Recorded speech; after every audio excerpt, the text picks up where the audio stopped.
Hey everyone out there in internet land, all you YouTubers. The reason for this video is to kind of clear the air as to some things that have been said about myself via a video response that I posted. I'll put the link up on the side so you can see it. But I just wanted, I think, to address some of these critics of mine. I'd like to just kind of clear the air. I'm not a fan of war. I do not like war. The 2 times that I've been in a war zone, Iraq, I did not enjoy any of it. It was frightening. It appalled me, and honestly, it was the worst times of my life. I joined the Army for a very selfish, personal reason. I had just gotten married, I had a son, and a brand new baby on the way, and my main reason for joining the Army was so that I could provide for my new family.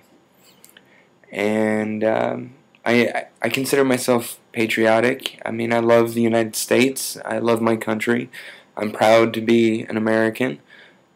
But all those reasons were secondary. Taking care of my family was number one. The number one reason I joined the military. Now, for these individuals that have posted certain comments about me and my views and my opinions, you know, I respect you voicing your opinion. I do not respect calling me fucktard and warmonger and idiot and everything else.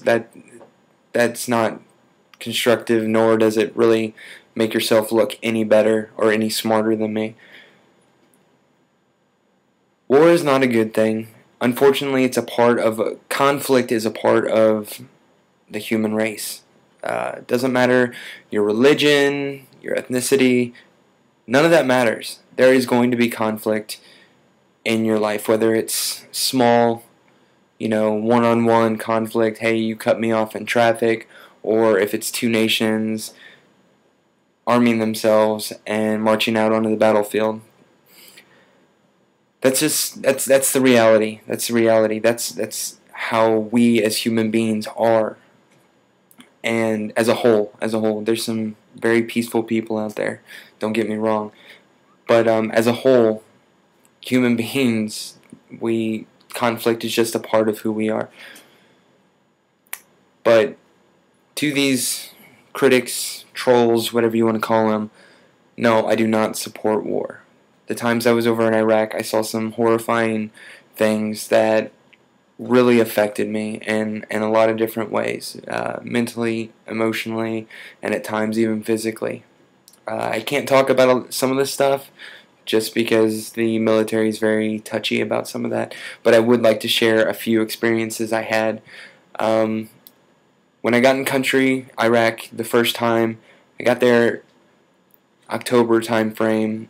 December, I got a knock on my door at about 10 o'clock at night saying, hey, you need to go over to mortuary affairs. I am a dental assistant in the United States Army. I suck spit and hand instruments over to a dentist. That's all I do. And on rare occasions, we are called to go out and assist mortuary affairs in taking x-rays of bodies that cannot be identified right off the bat. It was December. It was actually December 7th. A couple years ago, 2006, and it was December 6th. My birthday's December 19th, and I was going on leave December 12th to see my family and my brand new baby boy.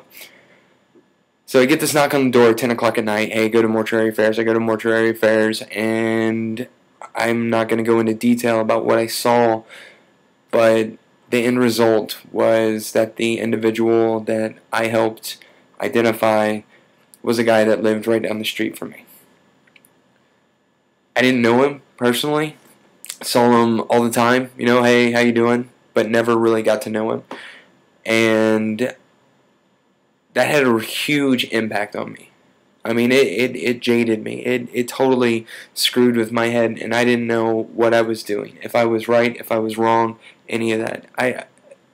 It puts you in an emotional, mental hell. And when I saw my family very shortly thereafter, it affected how I was around them. So no, for you guys that want to sit there and say, I like violence and I'm pro-war, I'm not. I'm not. I would not wish what I went through and what thousands and thousands of other soldiers, Marines, sailors, and airmen have gone through. I would not wish any of that on anybody, but we choose to put ourselves in that position for one reason or another. And we deal with that in our own way. But to also kind of further the point that I was making in that first video, yeah, good things. There are good things that happen in war zones. There are good things that come out of conflict, out of war. Most notably, I saw two nations, very culturally different, coming together to achieve the same objective: make city streets safer for children to go to school, for families to go to the market, everything like that. And when you see a white guy from Ohio hanging out with a guy from Tikrit, Iraq, two totally different ends of the spectrum. One is a Catholic, the other is a Muslim, and here they are joking and smoking with each other and, learning about each other and learning how to make the country that they were both in a better place. I consider that a good thing. When I see little kids able to go to school for the first time in their home because they haven't been able to go for the last 2 years, I see that as a good thing. I mean, maybe I'm messed up. Maybe I'm still a little off for thinking that's a good thing, but hey, that's just who I am. So, to all my critics, no, I'm not a warmonger, and no, I'm not Republican. I'm actually a registered Democrat. And no, I don't like war. The concept is it's a necessary evil, unfortunately, that all humans have to do. We all have to deal with conflict in one way or another. Anyways, for all the people that wrote awesome comments, hey, thanks for your support. I know, speaking for myself and a lot of my friends in the military, a lot of my coworkers, a lot of my buddies, we wouldn't be able to do our job without the support that we get from all of you. So from the bottom of my heart, thanks.